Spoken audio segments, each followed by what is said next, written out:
Scenos ai nostri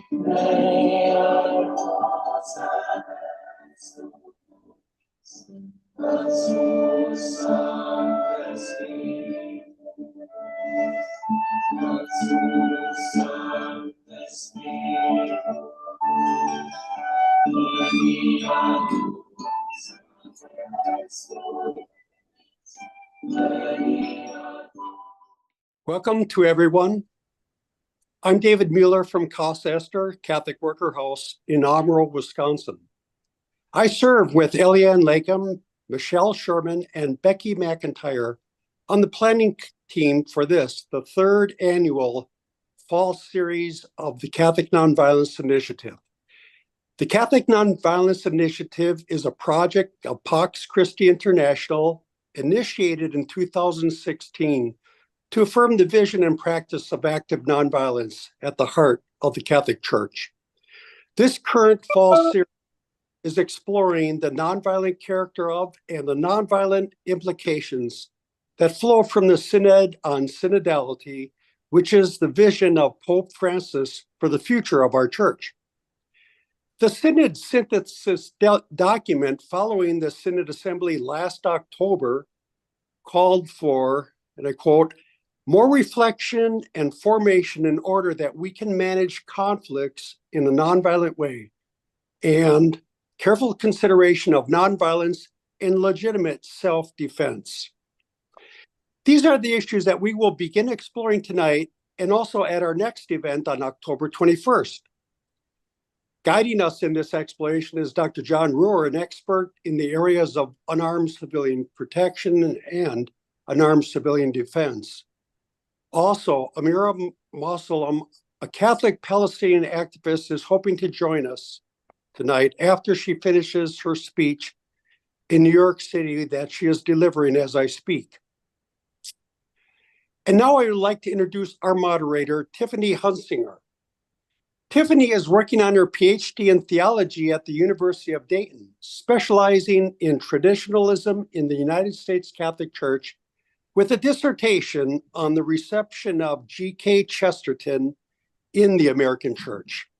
Tiffany co-chairs the Marianist Social Justice Collaborative's immigration team, serves on the Catholic Climate Covenant's Young Adult Board, and is part of Pax Christi's Young Adult Caucus.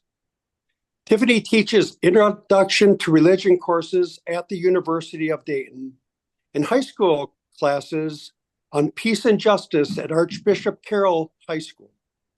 She hopes to continue research, teaching, and nonprofit work on social issues in Catholicism after completing her PhD. Welcome, Tiffany. Thank you. Thank you very much for allowing me to have this opportunity to moderate for the session today. And I just want to welcome everyone here to this session. But before we begin, I do want to take a moment to remember the attack on October 7th, which is a year ago today, and the following war in Palestine. And this tragic incident calls us to reflect on the devastating consequences of violence and the fragility of peace. We hold in our hearts the lives lost, the families broken, and the community shaken. In these moments, we are challenged to reaffirm our commitment to nonviolence as the path to justice, reconciliation, and healing. In our Catholic tradition, the call to be peacemakers is at the heart of the gospel. As followers of Christ, we are invited to respond to hatred with love, violence with peace, and division with unity.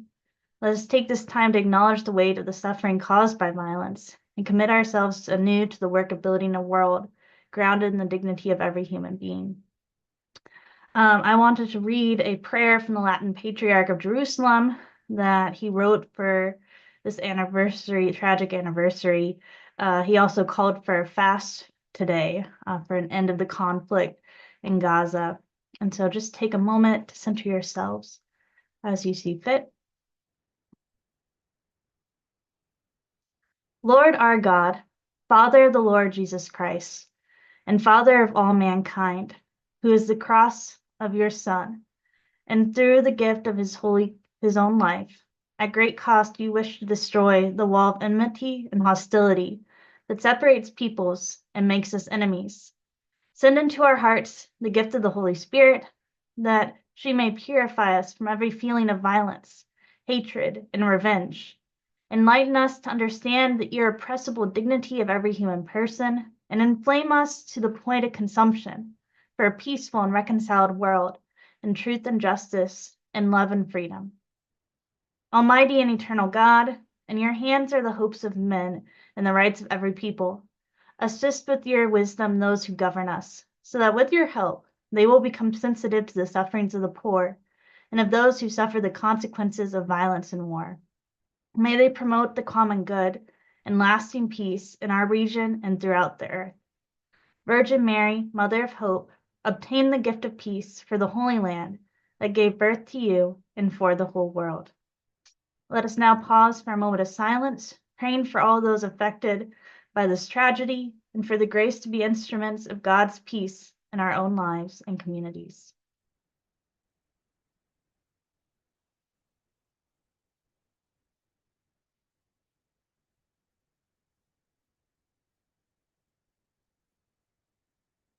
May the God of peace and mercy be with us all. Amen. Thank you for that time. And we just thought that, especially in light of this nonviolence series, that we'd be remiss to not mention this anniversary. So as David said, this is the first of 2 sessions in the series on not living a life of synodality, nonviolence, and action.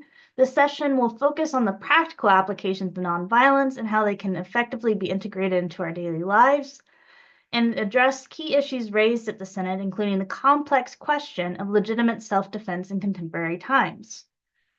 I have the pleasure of introducing Dr. John Reuwer today. Dr. Reuwer has been studying, practicing, and teaching alternatives to violence for over 40 years. As a retired emergency physician and adjunct professor of conflict resolution at St. Michael's College in Vermont, he taught courses on conflict resolution, nonviolent communication, and nonviolent action. He currently serves on the board of directors of World Beyond War and on the committee to abolish nuclear weapons for Physicians for Social Responsibility. Dr. Reuwer has served on volunteer unarmed peace teams in Haiti, Guatemala, Colombia, Palestine, Israel, and several U.S. inner cities, then deployed in South Sudan for 4 months in 2019 as an international protector officer with the Nonviolence Peace Force. He was present with the DC Peace Team on January 6, 2021, the day the U.S. Capitol was stormed in an insurrection.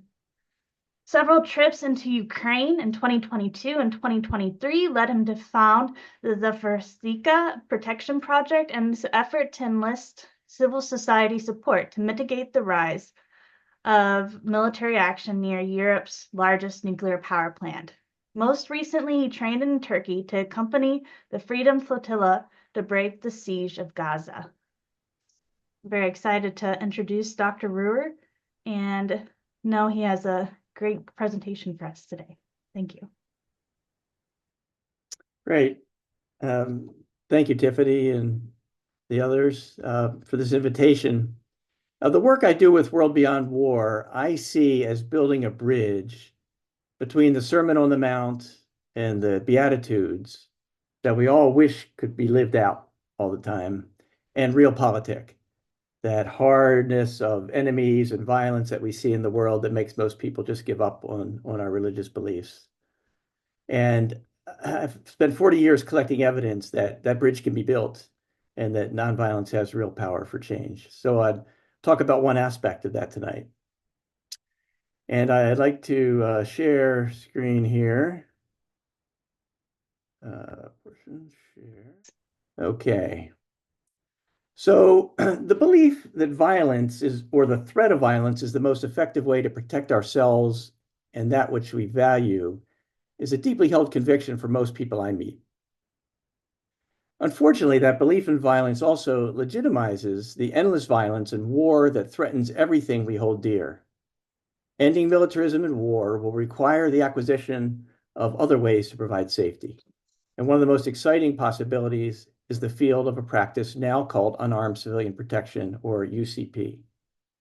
So I'd like to introduce UCP and begin a discussion about its potential for transforming dangerous conflicts.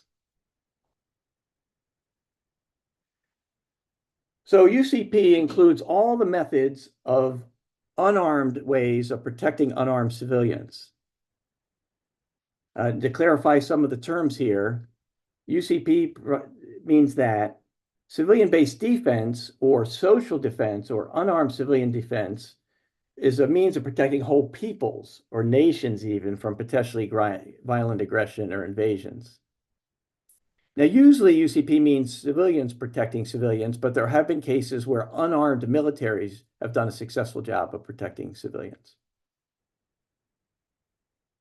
So what's its relation to this whole nonviolence thing, this very misunderstood concept for most people? The word in common parlance, nonviolence, is often equated with passivity.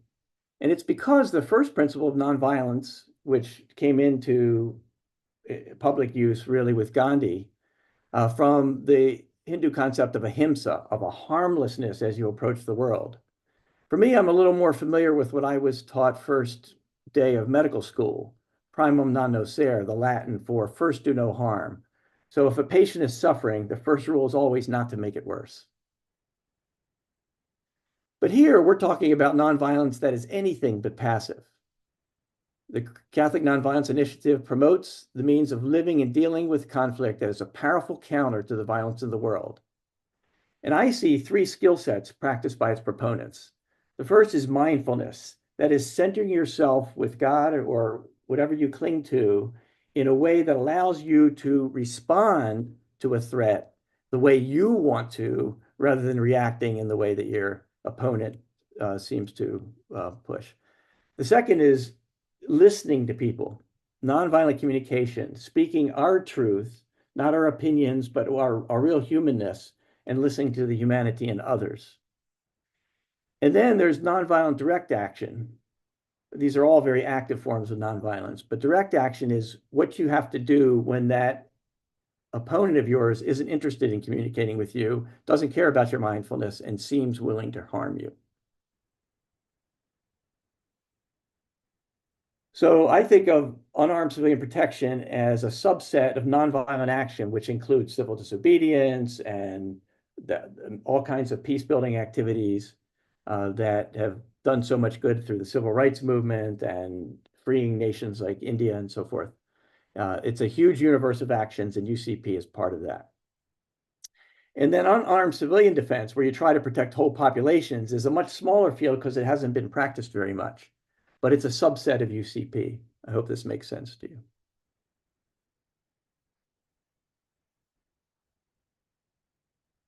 So where does this civilian protection idea comes from? In my experience, it comes from three forms of human activity that have all converged to give us what we have today.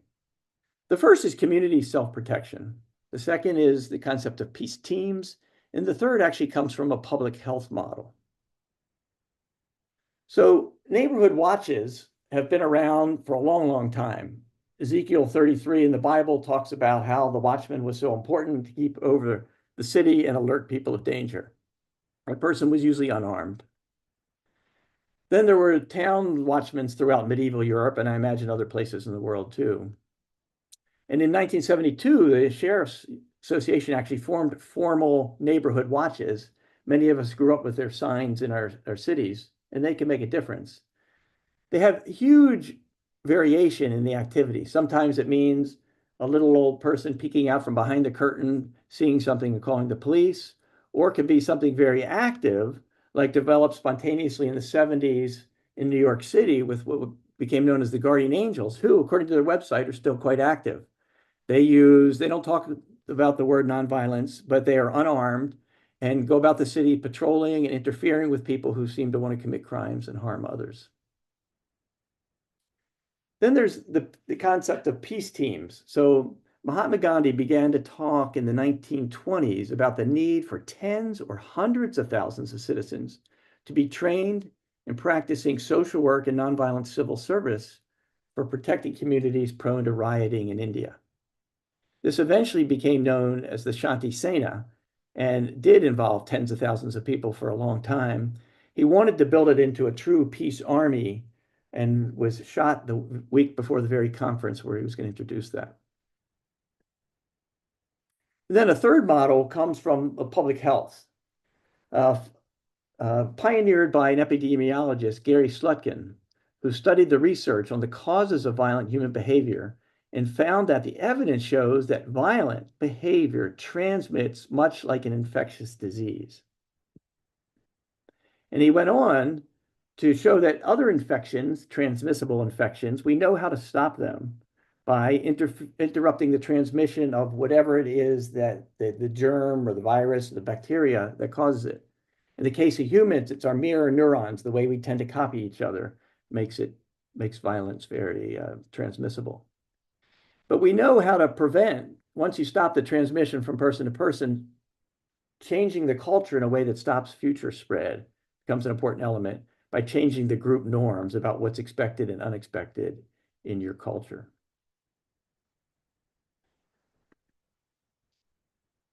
So volunteer peace teams and civilian protection units have happened quite a bit over the last 40 years. The ones I've been actively involved with is what used to be called Christian peacemaker teams with the motto of getting in the way, now called community peacemaker teams with the motto transforming violence and oppression. And the DC peace teams motto is lighting up human dignity, and the meta peace teams to pursue peace through active nonviolence. But they're also now professionally trained people who are actually paid to do this work. And the largest organizations among these are the Nonviolent Peace Force, which has deployments in multiple places around the world. And the largest of all is from the medical model, the Cure Violence, which has violence interrupters and caseworkers in violence-prone areas in dozens of places all over the globe. The Selkirk College in Canada had put together a database a few years ago that included a map of countries where UCP was being actively pursued, as you can see in this diagram. So let me share how I came to see how powerful UCP can be. After studying this theoretically for several years, in 1995, I traveled to a beautiful place in Guatemala called Santiago Atitlan, near the end of their 36-year civil war that killed a large percentage of their population. It was a war between the government and guerrillas. And I met there leaders from the Zutahil people who told me the history of their town during the civil war. So here's this small village of several thousand Zutahil people. And they had been torn between the guerrillas who might come and take the town for a while, and the military would chase the guerrillas out and take the town. And finally, a few years before I was there, the military set up a base to, quote, protect the town from the guerrillas. And in those years, it was quite a bit of misery for the village. And the leaders told me that there were constant disappearances and mysterious killings that no one would own up to. But after a few years, they began to notice that most of the people seen abducting others seemed to have military boots on and other signs that they were aligned more with the government. So after many years of misery and fear, one night somebody who was particularly well liked in town was seen being thrown into the back of a utility vehicle with darkened glass windows. And at that point, in the early morning hours, thousands of people marched from the village out to the military base and demanded that this person be released. The response of the military was not unexpected. And that is they opened with machine gun fire on this crowd, killing 37 people. But here's the thing. Instead of running in fear, which violence is supposed to make you do, people held their ground, protected the bodies, and used new technology that was brand new at the time, and that was cell phones. And they called the government, and they called the media, who all came rushing to see what had happened. And it was quickly obvious exactly what happened to everyone. This was quickly followed by the president ordering the military base out of the area.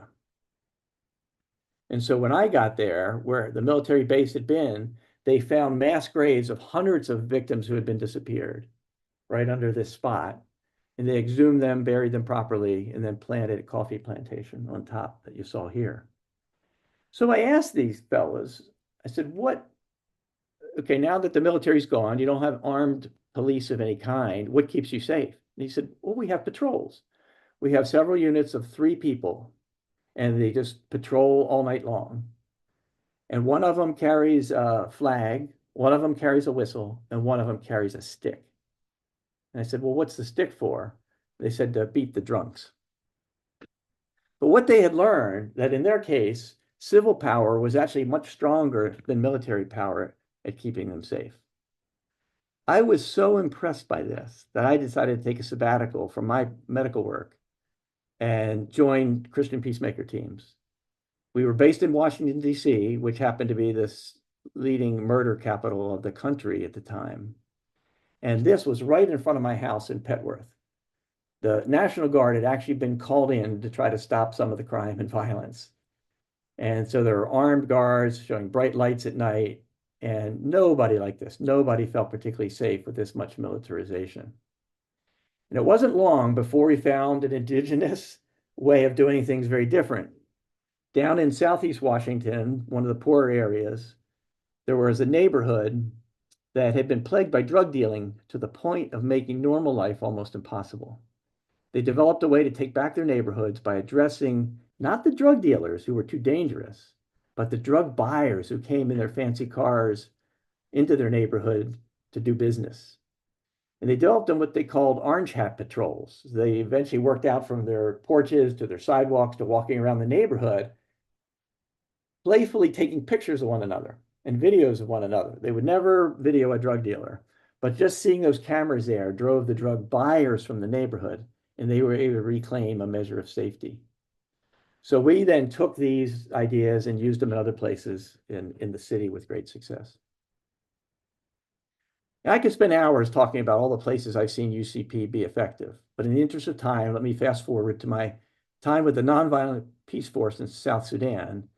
To have enough time for that, I had to retire from medicine, but it was exciting to actually get paid to do this kind of work. So here's a picture of a town in northern South Sudan called Bentiu, which by the time I got there, was devastated. Just a year before, this had been a bustling town with buildings in it. It was actually literally burned to the ground and started to overgrow from this terrible war that was part of a continuing war that had actually been going on for 60 years.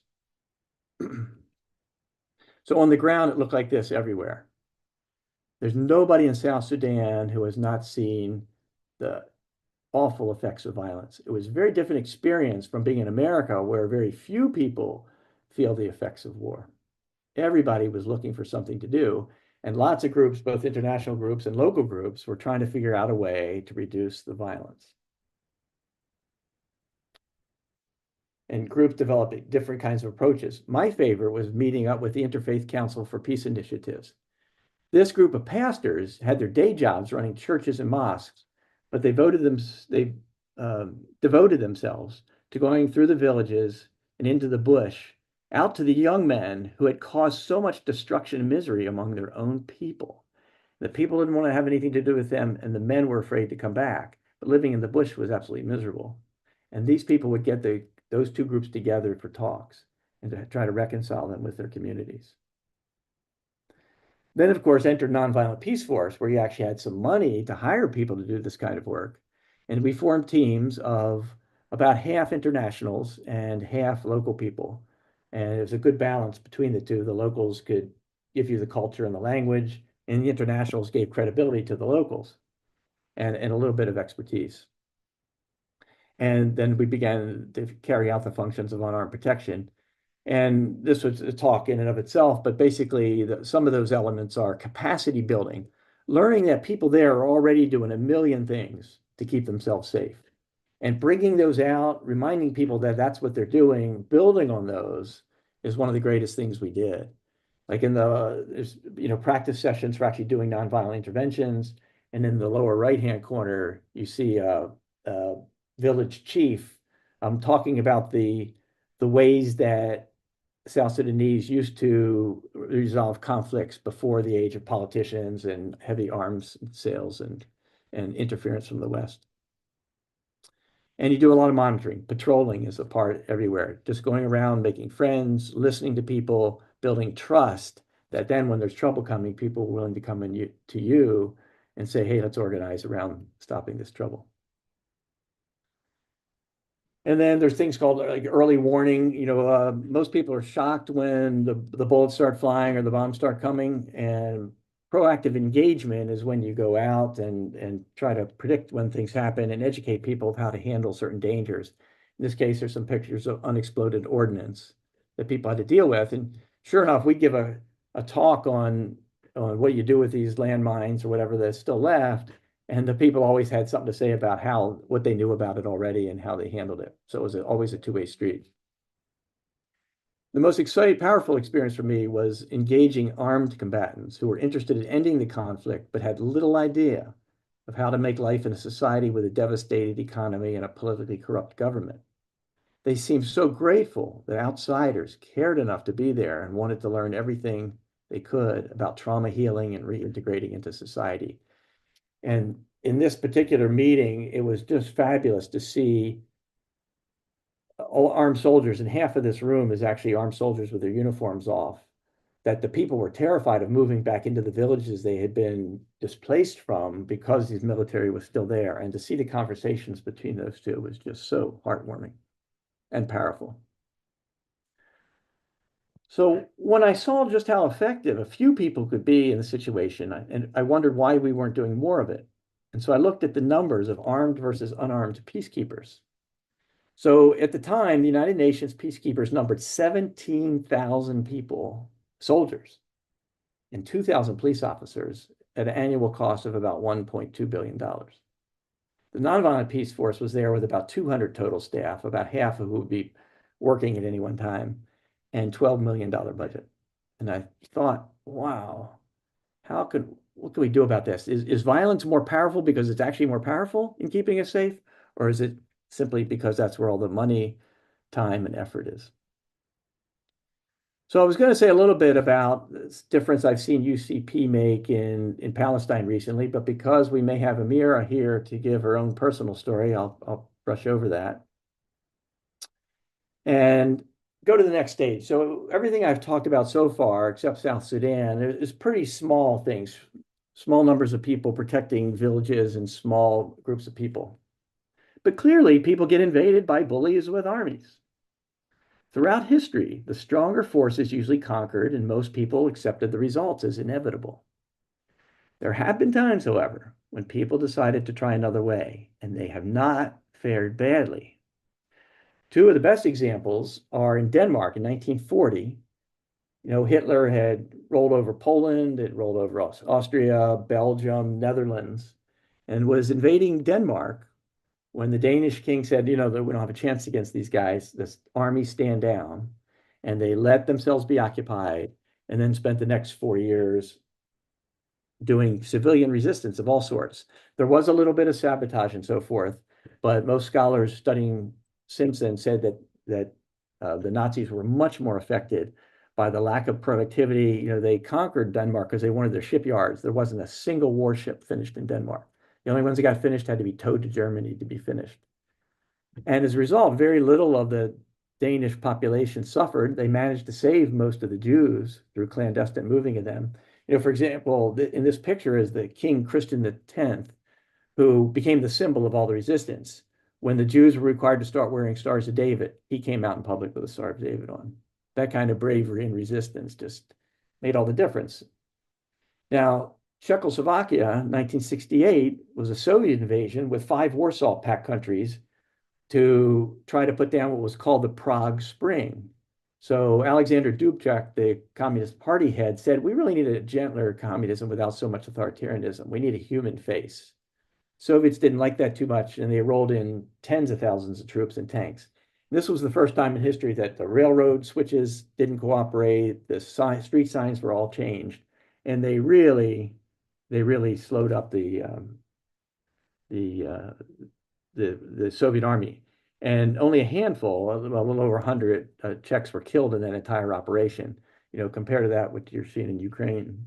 Now, they didn't win their freedom, and they didn't make immediate changes, but it was only 20 years later that the whole Warsaw Pact fell using nonviolent resistance.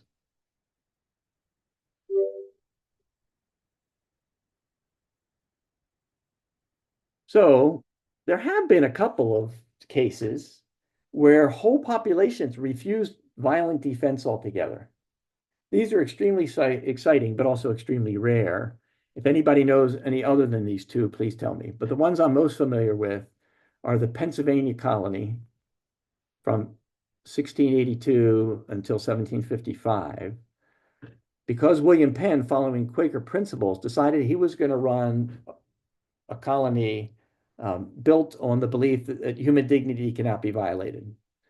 That's one of the differences between Quakers and Catholics. Not everyone, but in general, with most Christians, I find we believe in the gospel, we believe in love and forgiveness of enemies and all that until we feel too threatened. And then all the religion goes out the window and we jump on board with the empire and end up condoning all kinds of slaughter like we're seeing right now.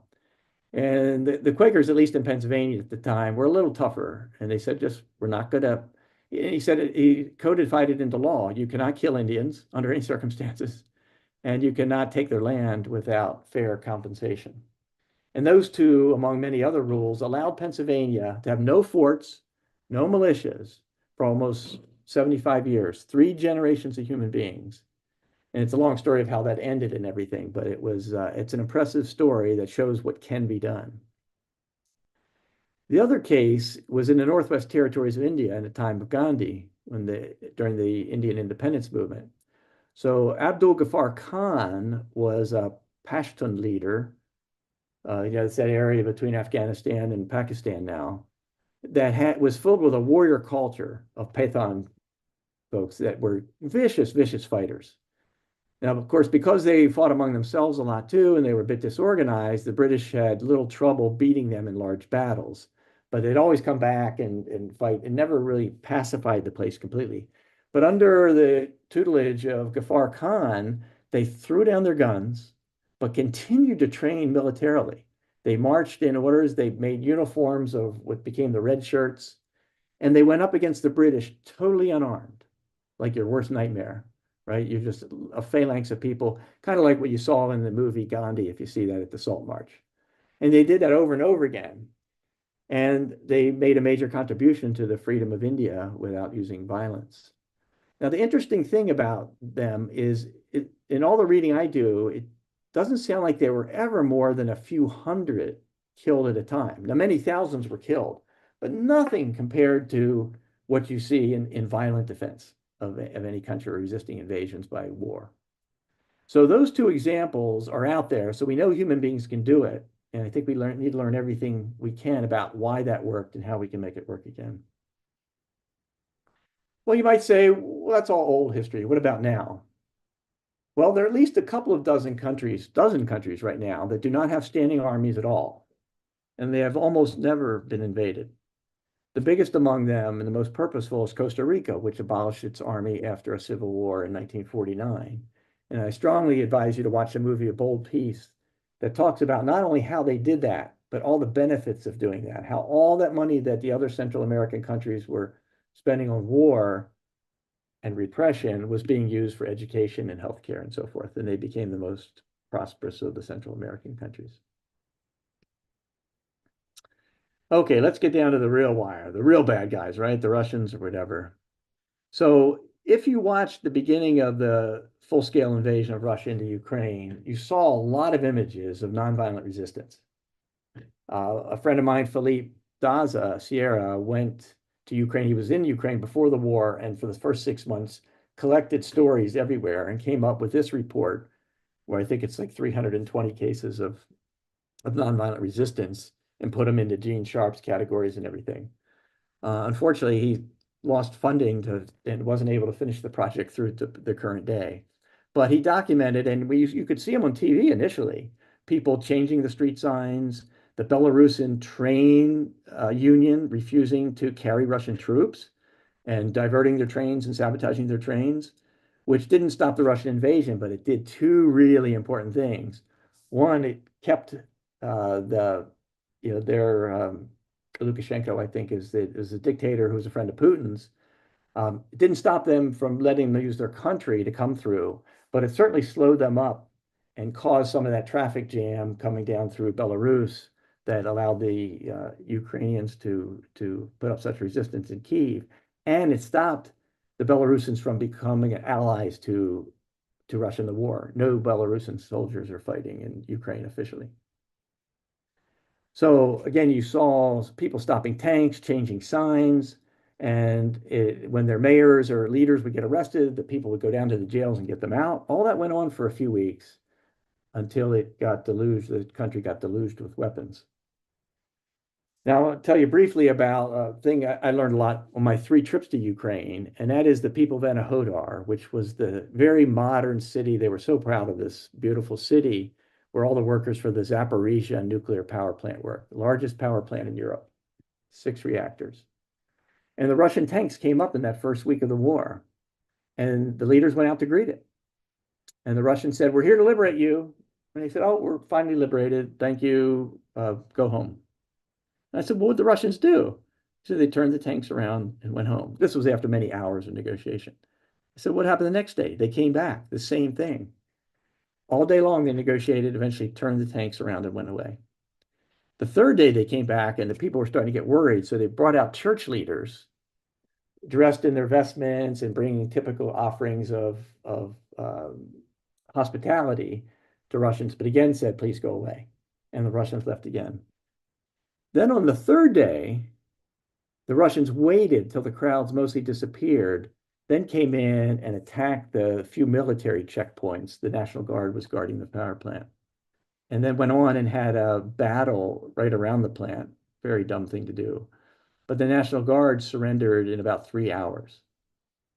So when I go and talking to all these people that were there, and I've interviewed maybe 15 witnesses that were there, no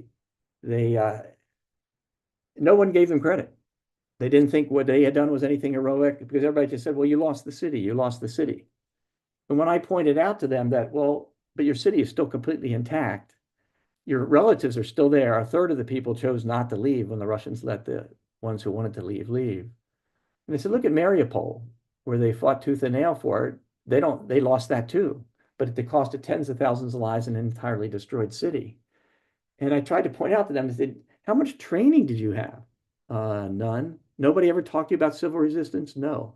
No training at all on how to deal with conflict? No. Well, I said, "How did you do it?" "Well, it just seemed the smartest thing to do. And we knew that other places around Ukraine were doing it and people weren't getting mowed down. And that's what gave us the courage to do it." So I said, "Let me get this straight. You held off the entire Russian flank for 3.5 days with no training whatsoever. And your National Guard guys, who no doubt trained for 6 months, maybe a year or 2 to get ready, lost the plant in 3 hours. How is that not a miracle?" And they would light up like nobody had ever given them credit for it. It was one of the highlights of my trips there. But they did it. They proved it. And just imagine what could be done if they had more training.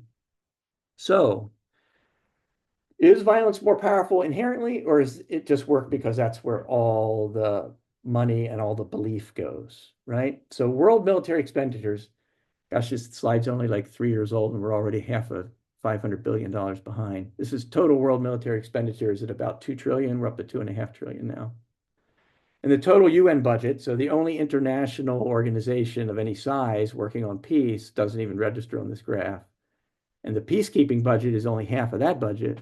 And NP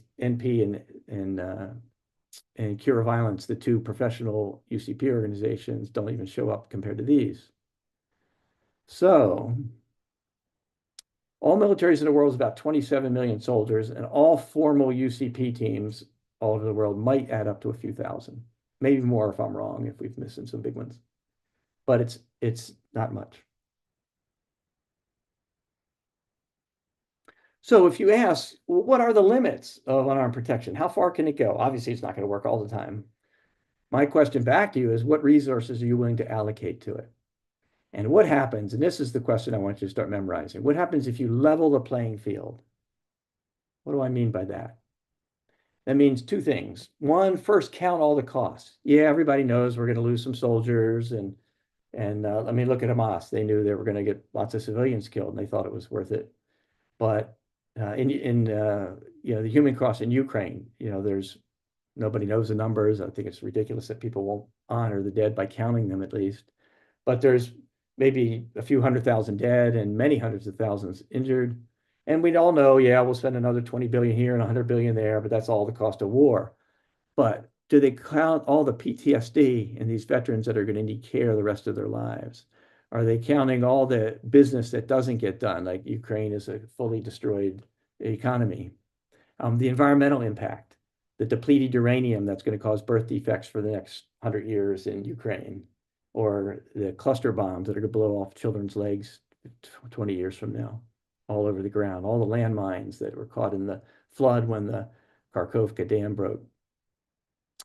And then there's the moral cultural cost. What are you creating? In Ukraine, what I saw was people turning on each other. It was a country that was only beginning to come together as a good nationalist country. It had always been somewhat divided in history. And now, how do you decide who was a collaborator and who was just trying to be reasonable not to get killed under Russian occupation? There's just so many moral and cultural costs to war that nobody counts.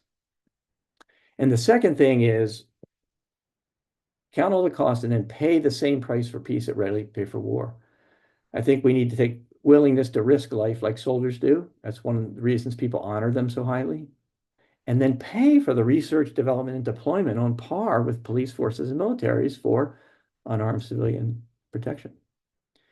So Ron Sider, evangelical, a seminary near Philadelphia, in 1984, gave the Mennonite World Conference a speech in which he challenged them. He said, what if it happened if the Christian church developed a nonviolent peacekeeping force of 100,000 persons ready to move into violent conflicts and stand peacefully between warring parties? And all these places, get this, frequently we would get killed by the thousands, but everyone assumes that for the sake of peace, it is moral and just for soldiers to get killed by the hundreds and thousands, even millions. Do we not have as much courage and faith as soldiers? This is the speech that led to Christian peacemaker teams.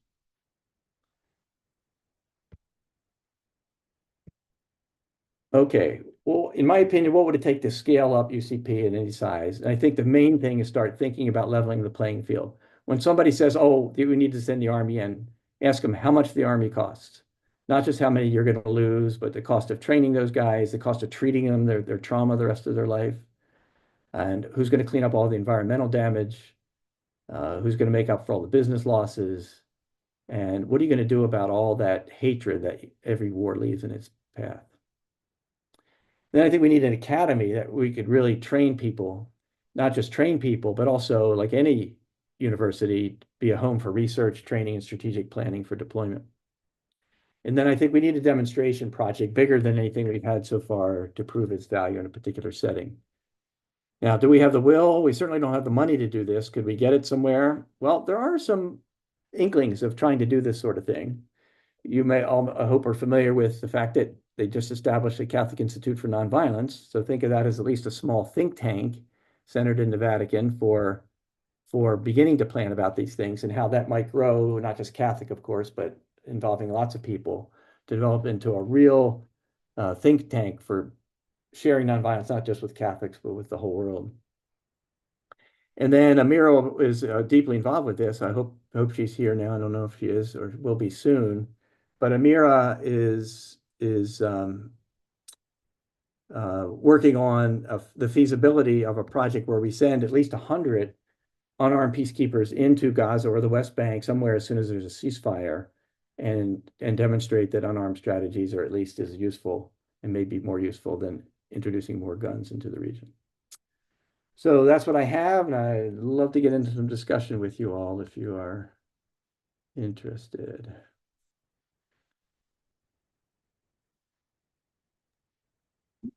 Thank you, Dr. Reuwer. I think Amira is supposed to be here in about 2 minutes, but maybe just a short question as we wait for her.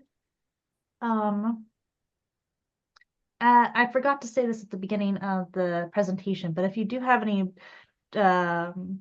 comments or questions, feel free to put those in the chat. So I guess, Dr. Reuwer, how would you respond to critics who argue that nonviolent protection methods are insufficient in addressing extreme cases of violence where lives are at immediate risk? My first reply would be, what do you mean insufficient? And what do you think would be sufficient? There are cases where just somebody's just slaughtering people. Yeah, throwing your body in front of them would have to be done very carefully. But I have to say, when you've been practicing nothing but violence, like what the United States has done to so many countries since World War II, I think it would be foolhardy to suddenly lay down your weapons and say, "Oh, I'm no longer going to defend myself." And but there's a first step we could take that puts, I think, nobody at risk and decreases our risk, and that is to stop all offensive operations. You don't go anywhere else to kill. If you feel the need to stick to weapons to defend yourself, then that's a great first step. Most of the war in the world would go away if we just be defensive and never offensive. Yeah, I read an essay recently. It was just beautiful. It just said the best defense is not being so offensive. And you can just look at Israel and see that. You can see that in Ukraine. Yeah. Just stop killing, ceasefire. Yeah. That's the first line always. Yeah. Thank you for that. And I guess Amira is here now, so we'll go ahead and let her speak. I hear she just got back from another speaking engagement, so we're grateful. Hello, everyone. Okay, so it seems that I forgot my earpods home, so I will try to speak. Hello, everyone. Can you see me? You hear me well?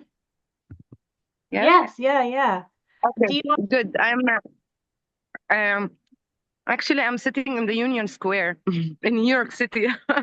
Just 1 second. Yeah, I'll go ahead and introduce you really quick, just for go ahead. anyone. Yes.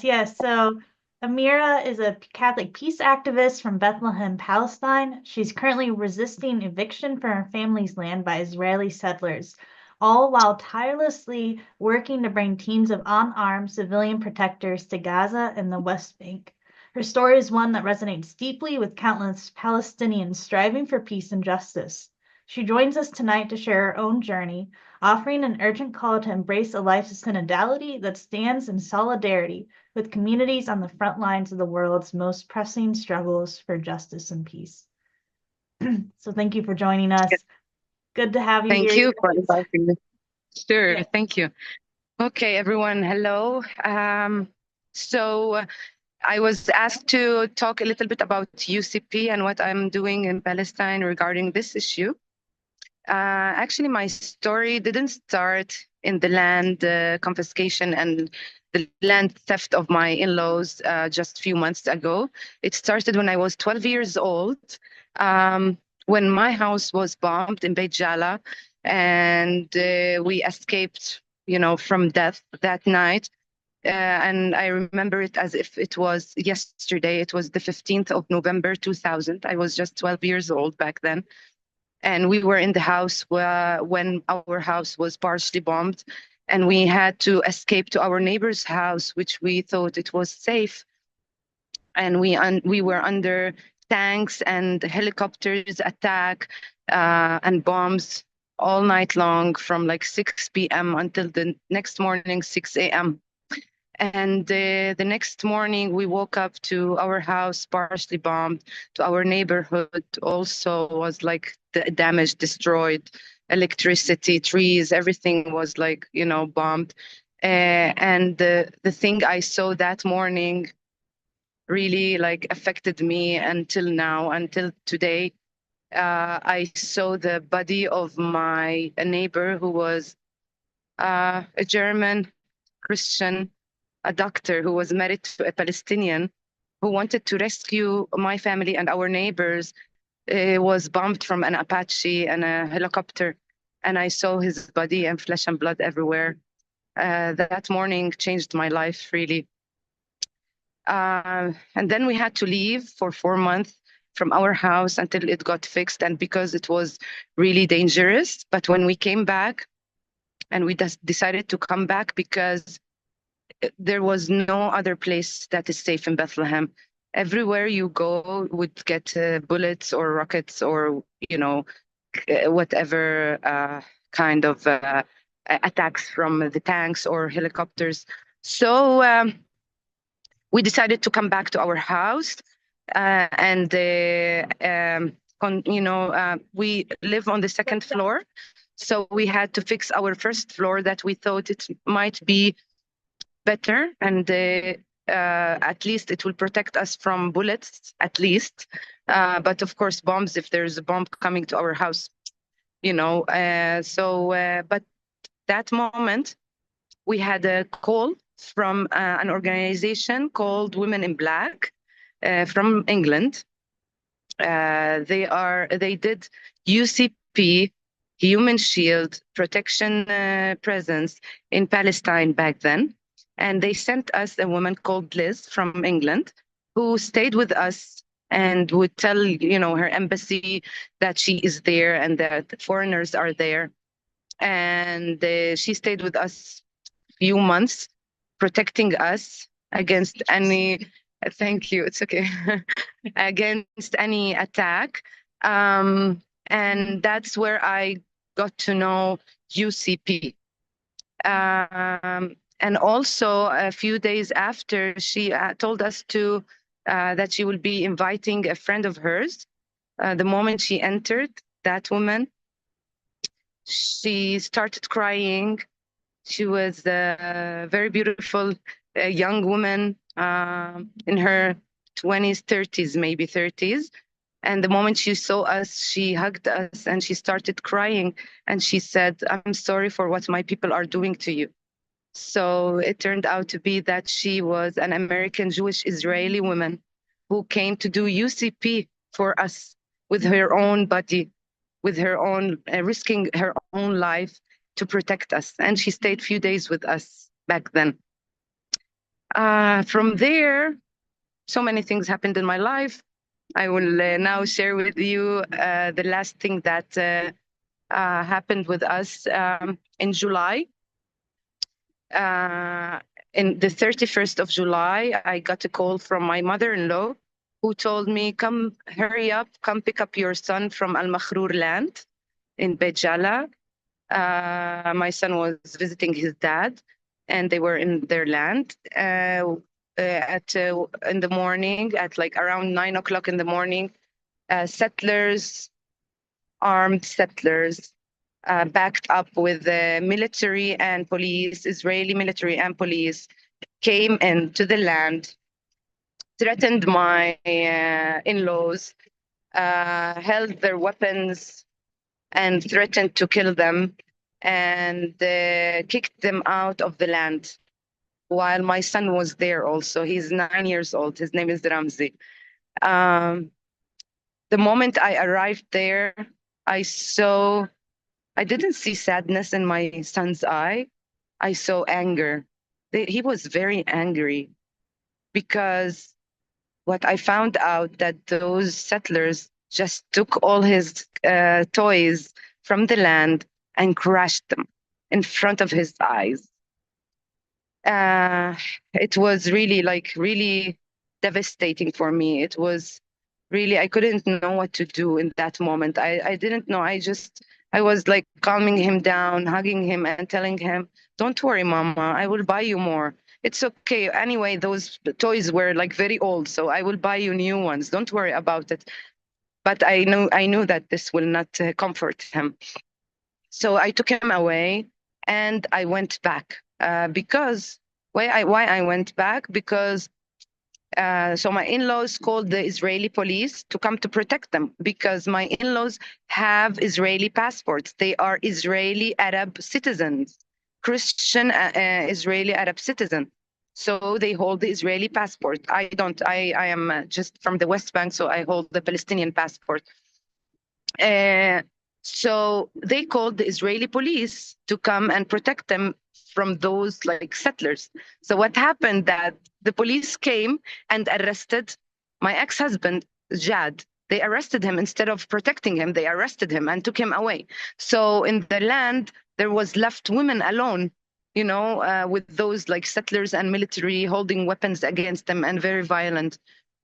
So I went back, and it was very scary. These young boys who were the settlers are only kids. They are kids who are like 12, 13, 14, 15 years old.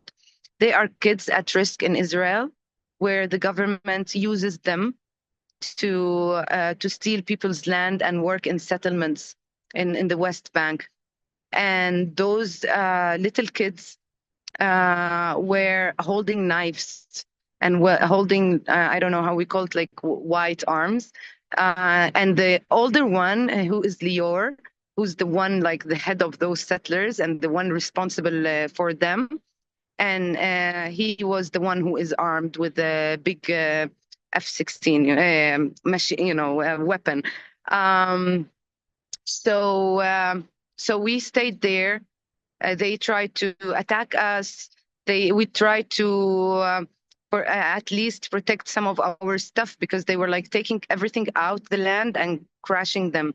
So we tried to protect our stuff. We tried to stay there until I remembered that UCP can help us, at least to protect us, because we were all alone in the land. We were all girls, me, Alice, Kisia. Maybe if you know of the Kisia family, you saw her pictures. Alice and her mom, we were the only three in the land. And a friend of mine joined me from the organization Combatants for Peace. Combatants for Peace, it's an Israeli-Palestinian organization, and they do UCP sometimes. So yeah, she was with me. And that moment, I started calling everyone else. Every organization that I knew that does UCP in Palestine and Israel, I called them. I called Combatants for Peace. I called the Free Jerusalem. I called the Rabbis for Human Rights. I called Standing Together, Bet Salem, and all of them responded my call. In 2 hours, I had more than 20 people there, Israelis and Jews, trying to, first of all, to negotiate with the army. Because the army wanted to kick us out, like totally from the land. So they tried to negotiate with the army, because we had papers, we had official papers from the court, and the settlers didn't have. So those like organizations and people who came to do UCP tried to interfere and talk with the army to show them our papers and to tell them that this is illegal and this is wrong and this must not happen, and those settlers should leave and not the Kessiya family. But anyway, they didn't care, and they kicked us all out by force. They dragged us, on the floor of the land until they got us out. Since that day, all these people who did the first day UCP with us stayed with us. A lot of them like went and came back every day, every second day. And we did a solidarity camp where John visited us, and I met him there. And it's a solidarity camp near the land, not in the land, because we cannot enter the land because there are settlers in it. And we were there eating together, praying together, doing advocacy for those who don't know, bringing media coverage to show, to spread the word. And all of this helped us a lot, helped us in so many ways. First of all, it gave us a sense of security and safety, because we are not alone. We are not alone fighting those settlers. We are not alone fighting the system. We are not alone fighting the injustice. We found people who spoke the language, who are from the system, and who didn't accept this injustice. So it gave us as a family a sense of safety and security. And it kept us going. You know, we didn't stop. We didn't like just give up. We felt held by those people. The second thing that UCP helped us was exposing what is happening. So because we exposed them to the world, we exposed them to the world, and we showed the world what is happening, and so much media coverage came, and so many people came to see the story and to talk about the story. They couldn't really take over the land. They are inside the land, but they couldn't like really build anything in it. They couldn't do anything. Yes, they destroyed everything that we like. My son had a big swimming pool that we just bought for him. They torn it apart. It's okay, but like they couldn't really build anything. Their plan is to take the land to continue building a settlement that they already are starting to build, which is called Nahal Halets, okay? And the Halets settlement, which is going to be built on Batir land, which is a village nearby. So they couldn't. They are just there sitting, doing nothing, waiting for us to give up. But since then, we didn't stop. We were going back and forth every day with the guys from the different organizations, with the activists, with individuals, with the media, with people even from the different consulates came to visit us and to learn about what is happening. And every time we would march to the land, the military would be waiting for us there. They would hit us, beat us, throw stun grenades on us, throw tear gas bombs on us, even beat us.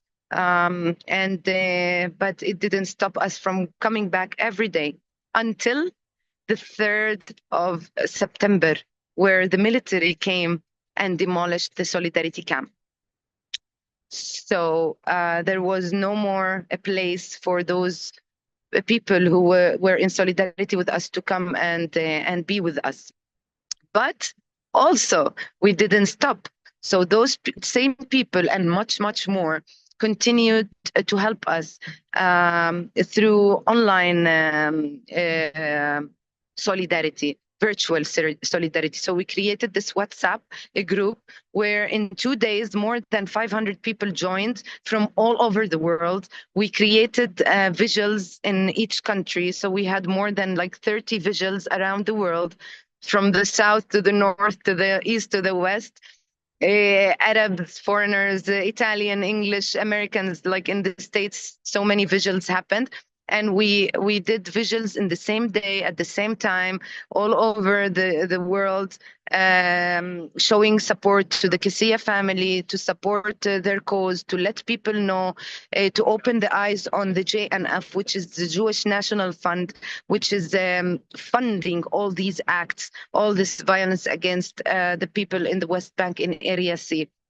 And people responded. So many people came to the vigils. We had like Zoom all over, opened, sharing all together, the Zoom, looking at each other's visuals around the world. And on that same day, we built a church with the help also with all our UCPs and friends. We built a church. And it was a beautiful church, and we did our vigil there. We prayed, Jews, Christians, Muslims, all religions, all faiths, all people who even didn't believe. Okay, they just came and we prayed together. It was very nice event. And the second day, the military came and demolished the church. So, so they don't want us to be present in physical. They don't want to see us fighting and doing so. UCP is very important. And if it wasn't important, the military wouldn't come and demolish our tent, would not come and demolish our church. UCP is very important, and it has a power for to protect and to show the world what is happening, to spread the world, and to let the people affected to feel safe and loved, and surrounded with the people who care and are in solidarity with them. So we are continuing. We will not stop. You can visit our Instagram, Save Al Makhrour. Maybe we can write it down in the comments. And yeah, and then okay, so I see on the comments about the assessment report.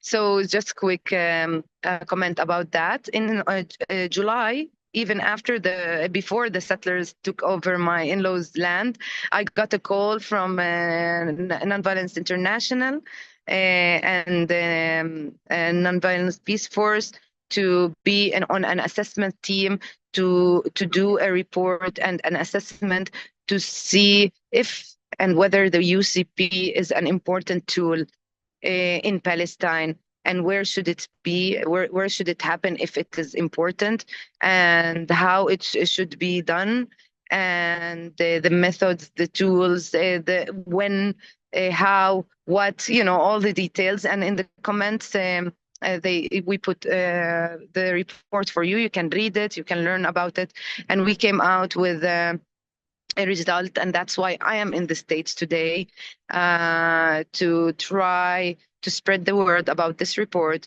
to get officials from the UN or from the government, from the US government, to endorse the UCP in Palestine, and to show them how important it is and why it is important, and not just to make it on an organizational level, where just small, organizations doing UCP here and there, but really do make it an official thing demanded by the governments and the UN maybe, and other entities.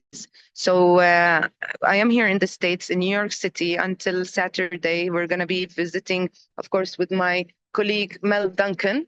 Hello. Hi, everybody.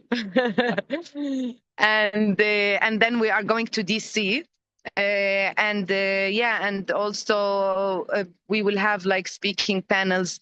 Yesterday we had here in New York. Today I had in the Union Square, and in DC. If you are around DC, let us get in touch, and I will send you where we will be, and we are welcome to come to listen to our panels, and then you can ask us questions and whatever you want.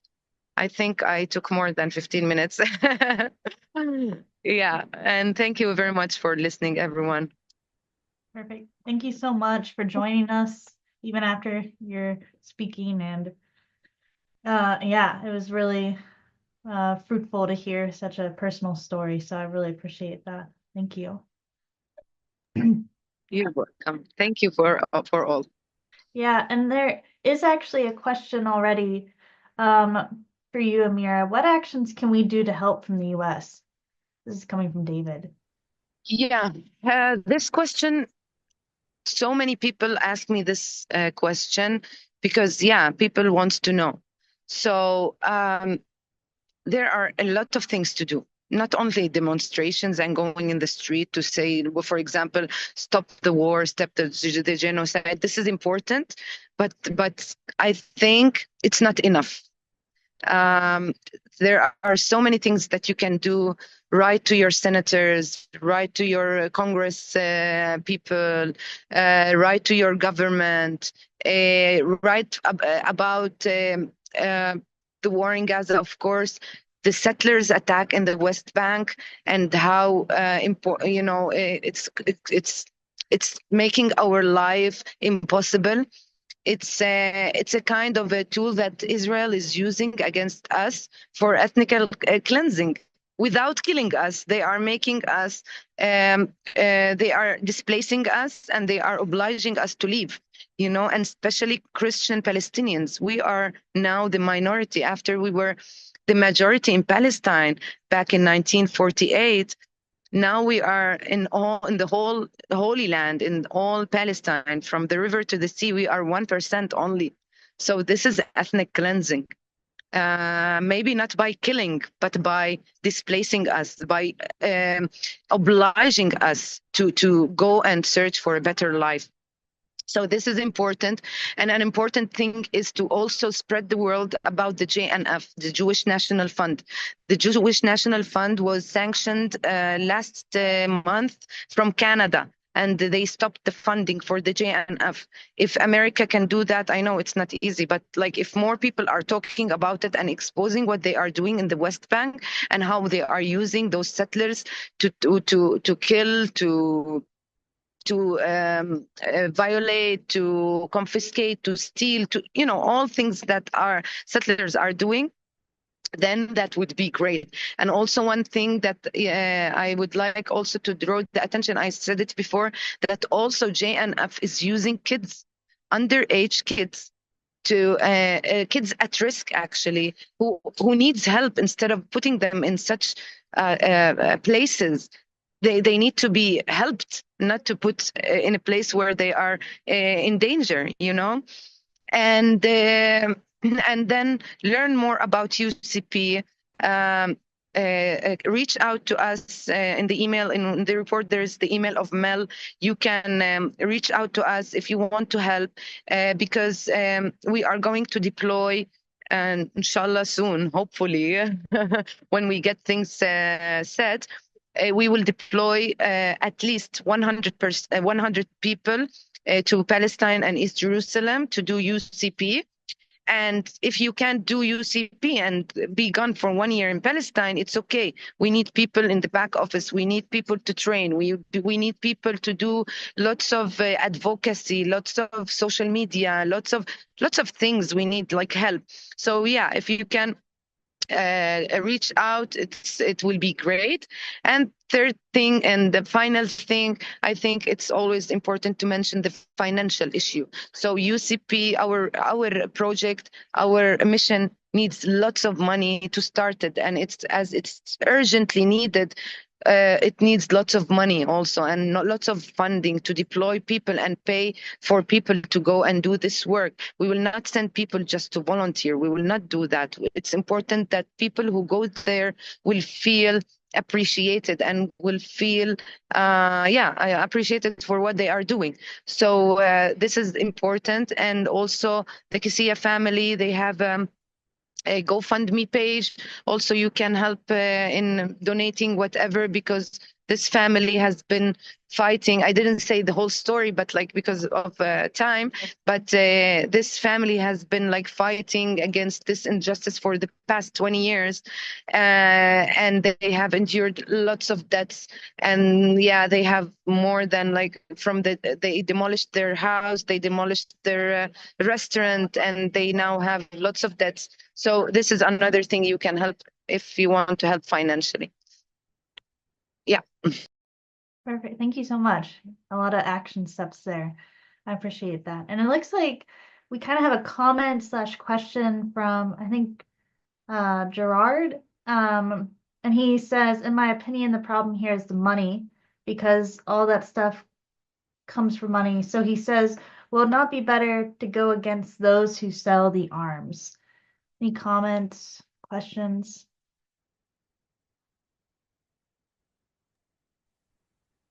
Okay, just let me read it again. Right here is the money, because all that stuff come because money, for example, how they sell arms to everyone is because they pay too much. So it will, yeah. I mean, of course, going against those who sell the arms, we are like many people are doing it. Those demonstrations that you see all around the country, here in the States and in other countries, it's demanding their governments to stop funding all the arms that are being sold or sent to Israel, for example, and sold to those settlers against us. So yes, of course, this is important, and you know, this is important, and so many things we have to fight for in this conflict. And it's not only for Palestinian people and Israeli people. It's really for everyone. It's a conflict of the century, you know, and without ending this horrible I don't like to even call it conflict, because it's not conflict. This is injustice. This is ethnic cleansing. This is dehumanization of Palestinian people. This is, genocide. So unless we all work towards ending all of this, there will be no peace in the world. I'm talking here about collective liberation and collective healing. So if I am not safe, nobody will be safe. If you are not safe, I'm not safe, and vice versa. So yes, fight for those who are selling arms, and fight for everyone in that system.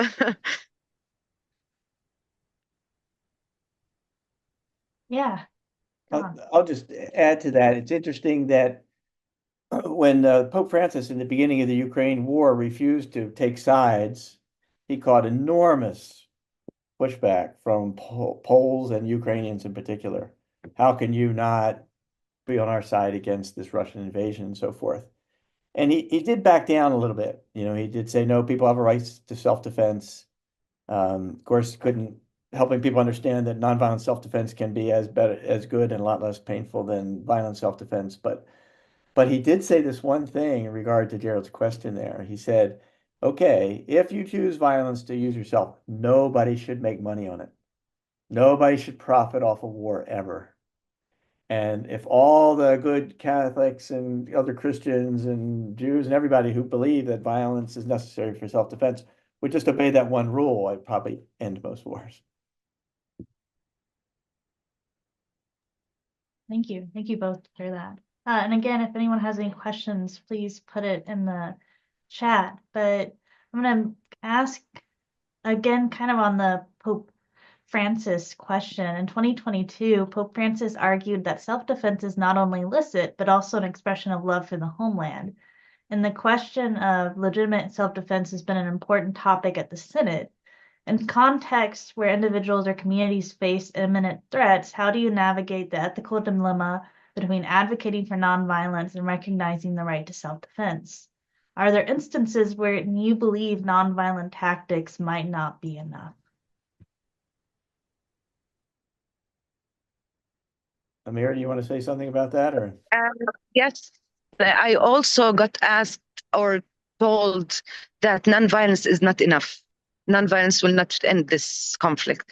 Nonviolence will not do you good, And I say that is so wrong, because violence, even if it might kill 100 people, but then the 100 people behind them will be more than 100 people. There will be more than 1,000 people, and more than 1,000 there will be more than 5,000 people, and the circle goes on, and the circle of violence goes on without an end.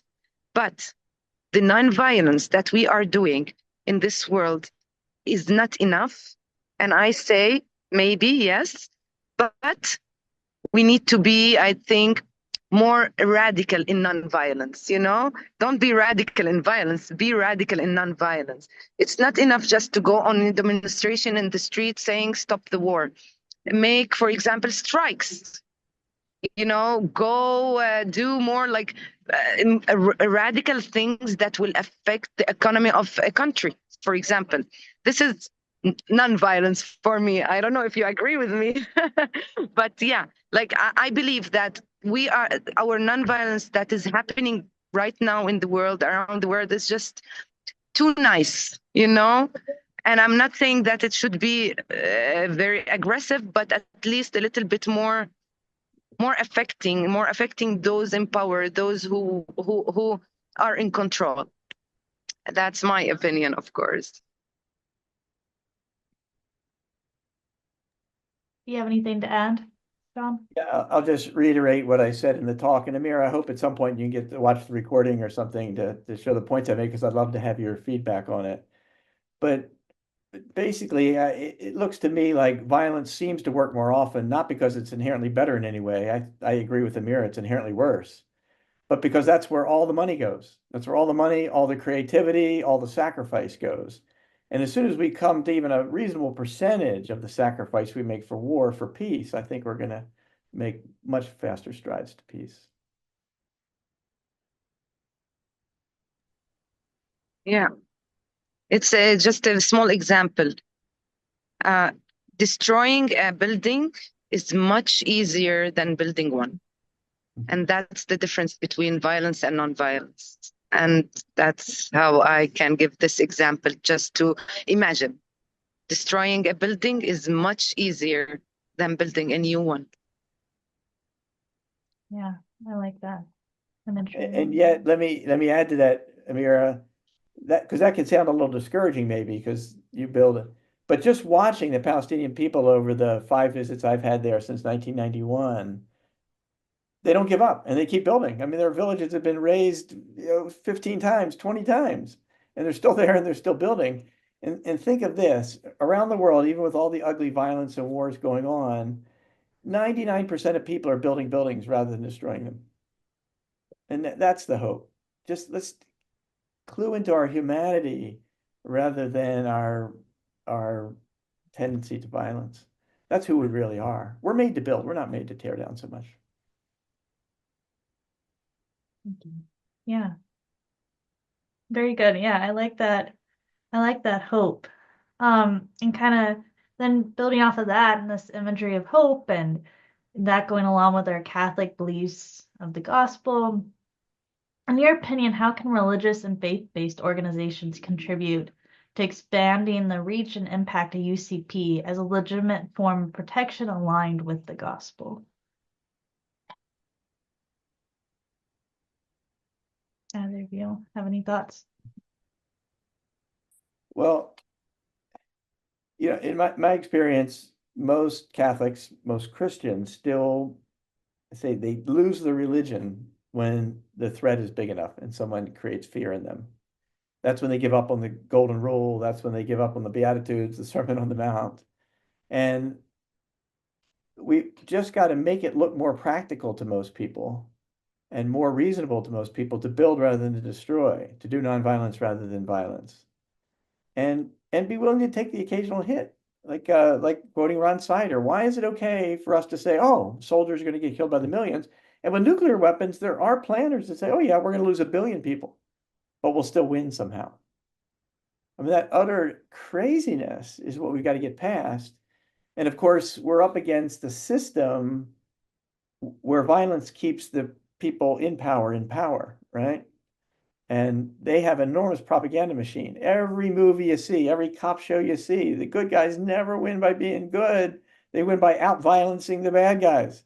And it's just not the way the world actually is. That's the magical world they've created it to induce fear in enough young men to say, who can I kill for you, sir? Putin has no power. Netanyahu has no power. Zelensky has no power. Hitler had no power, except 1 million young men with guns at their side saying, who can I kill for you, sir?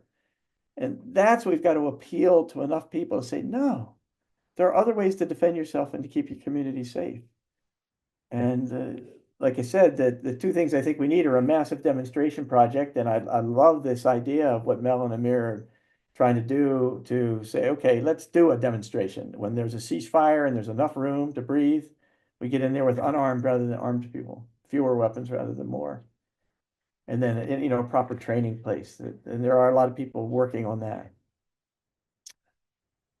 But, ultimately it comes down, to the real question is, well, to me, it's so much easier to talk to Catholics from what they believe because, Jesus came to the world and said, oh, there's just too much evil here. I can't live with this. And so he lived the love in a violent world. And what happened to him is the worst that can happen to any of us. We get crucified. When we switch to the way of Caesar than the way of Jesus, we go, oh, how many other people can we put on crosses to get rid of the violence in the world? And it's a simple decision I think all Christians have to make. Now, why 95% of them make the decision to put other people on crosses rather than to go to the crosses is a question for a theologian, Tiffany.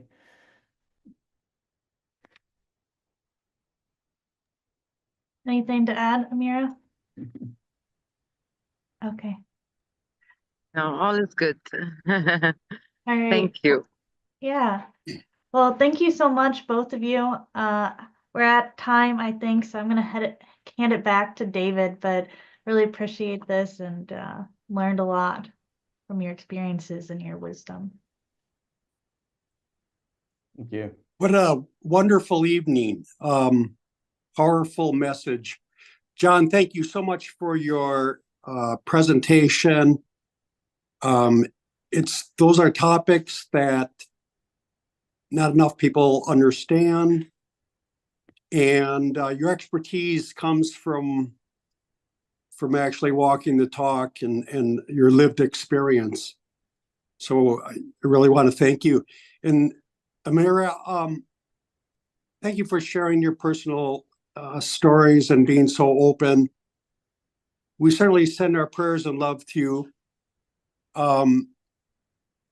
And you inspire us with your enduring commitment to nonviolence in spite of all the violence that you've experienced in your family and your friends. And we really want to thank you for that.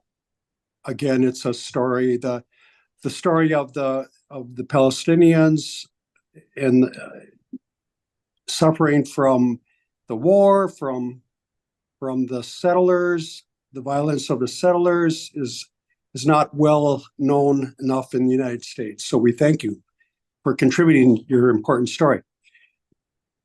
Our next event is on October 21st, which is part 2 of Nonviolence in Action. And you can see on the right-hand side of this slide, we'll be talking about Just Peace Framework. We'll be talking by Eli McCarthy, Kinging Nonviolence by Stephen, and David Cochran will be talking about his new book that was published this year on the Catholic case against war. So we welcome everybody to attend that session and continue this important discussion and exploration. And we bid you all a good night and thank you.